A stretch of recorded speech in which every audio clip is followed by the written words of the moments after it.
시청자 여러분 안녕하십니까? 오늘도 건강한 하루를 보내시기 바랍니다. 김부겸 전 의원의 아내가 공개한 편지 한 통, 여러 가지 파장을 일으키고 있습니다. 제가 오늘은 그것이 여러 가지 복잡하고 왜곡된 이 한국 사회, 특히 좌파의 문제점을 그대로 노정하는 것이기 때문에 핵심 포인트들을 좀 정리를 해봤습니다.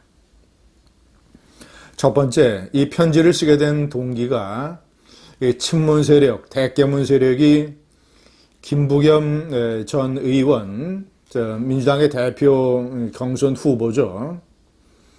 의 손이 처남, 그러니까 부인의 큰오빠 이영훈 교수의 반일 종족주의, 이 저서를 문제 삼아서 일종의 연좌제로 김부겸 전 의원을 공격을 하고 있는 상황입니다. 첫째, 이것은 친문 세력과 이 대깨문 세력의 아주 경박한 역사관, 가치관을 드러내는 것입니다.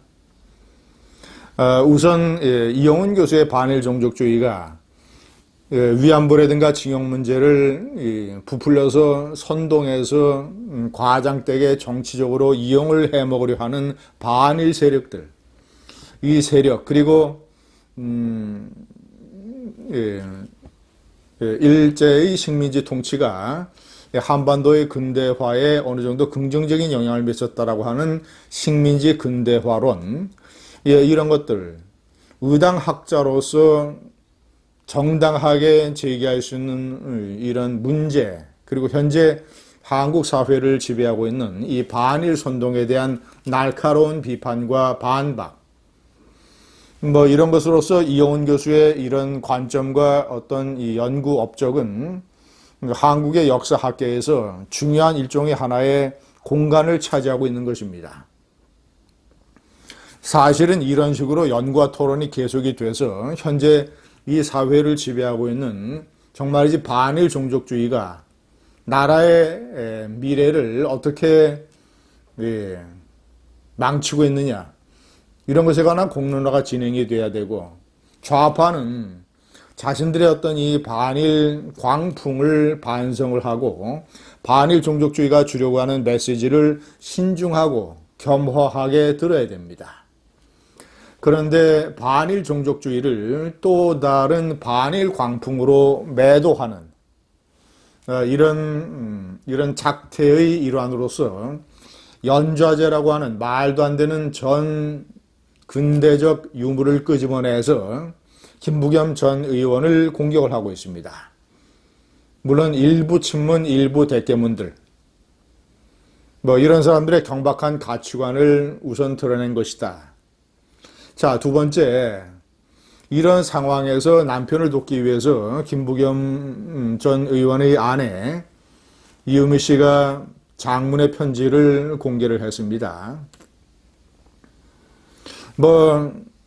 세 차례 예를 들자면 신군부에 의해서 한 번, 전두환 정권 한 번, 노태우 정권 한 번, 신군부 때는 80년 김대중 내란 음모 사건, 86년 때는 서울대학교 앞에서 이 이념 서적을 판매하다가 생긴 어떤 당국의 탄압, 92년에는 간첩 이선실 사건과에 연루된 여러 가지 혐의, 이런 걸로 인해서 김부겸과 자신들의 가족, 그 아내 본인, 이런 사람들이 겪은 여러 가지 이제 시련과 당국에 끌려가서 여러 가지 조사를 받은 것, 이런 것들을 편지에 자세하게 소개를 하고 있습니다.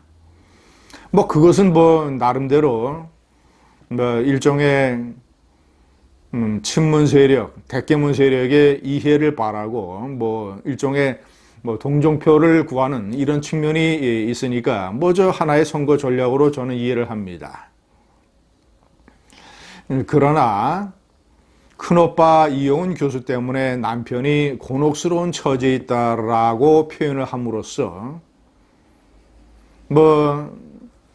일단 이영훈 교수를 이영훈 교수의 연구 어떤 이 성과라든가 이념적인 좌표 이런 것들이 상당히 문제가 있고 그런 것 때문에 괜히 우리 남편이 억울한 일을 당하고 있다라는 식의 시각을 노출시켰습니다.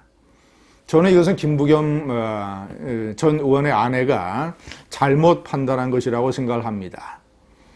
물론 이유미 씨도 남편 김부겸 전 의원이 좌파에 몸담고 있기 때문에 여러 가지 이제 반일 문제라든가 위안부, 징용 문제에 관해서 이유미 씨도 남편과 비슷한 생각, 친문 세력과 비슷한 생각을 가지고 있겠지요.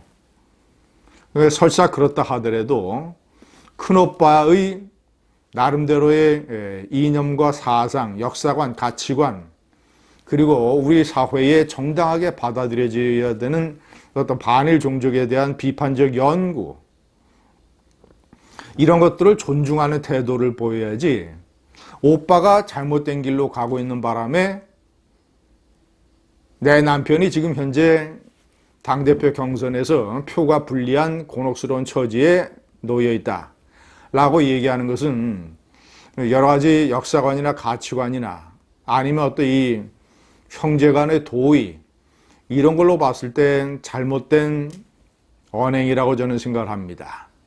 세 번째, 제가 명기한 대로 김부겸 전 의원의 아내는 이렇게 얘기를 했어야 됩니다. 노무현이 장인 권오석 씨, 경상남도 창원의 인민위원회 부위원장과 치안대장을 맡아서 인민재판을 해서 양민을 학살한 죄로 수용 생활을 하다 죽은 사람이죠. 대표적인 좌익. 이것이 대통령 선거 때 문제됐을 때 노무현이 했던 말, 아내를 버리란 말이냐, 그렇다고 아내를 버리란 말이냐, 이 말 한마디로 노무현은 그 문제에서 벗어날 수가 있었습니다. 김부겸 전 의원의 아내는 그렇다고 오빠를 버리란 말이냐, 좌파 세력을 향해서 그렇게 얘기를 해야 됩니다. 본인이 좌파니까. 우파인 이용우 교수의 연구 업적이 잘못됐고 그런 걸로 인해서 남편이 억울한 일을 당하고 있다라고 얘기를 할 게 아니라 연좌제를 들먹거리는 잘못된 좌파 세력들에게 당당하게 맞서야 됐었습니다. 오빠를 버리란 말이냐. 네 번째, 김부겸 전 의원은 이 문제에 관해서 노무현처럼 아내를 버리란 말이냐 이런 식으로 얘기를 했습니다. 저는 이 문제를 떠나서 김부겸에게는 근본적인 문제가 있다고 생각합니다. 김부겸의 아내에게도 묻겠습니다. 그렇게 처절하게 신군부와 전두환 노태우 정권에게 탄압을 받은 사람이 왜 2000년 처음으로 국회의원 당선됐을 때 한나라당으로 입당을 했습니까? 3년 만에 탈당을 했습니다만은 왜 김대중 캠프에서 정치 생활을 시작한 사람이 이게 3차례나 탄압받은 것을 편지에 쓸 정도로 우파에 대해서 거리를 두고 비판적인 시각을 갖고 있는 사람이 왜 한나라당으로 입당을 했습니까? 한나라당 경력은 김부겸 의원이 네이버에 공개한 자신의 인적사항에서 2000년 한나라당이라는 부분은 싹 빼고 있습니다. 한나라당이라는 경력은 싹 빼고 있습니다. 아주 비겁한 행동이 아닐 수 없습니다. 김부겸 의원의 아내에게 다시 한번 묻겠습니다. 김부겸에게 묻겠습니다. 왜 한나라당이란 부분을 인생에서 지워버리고 있습니까? 비겁하게. 감사합니다.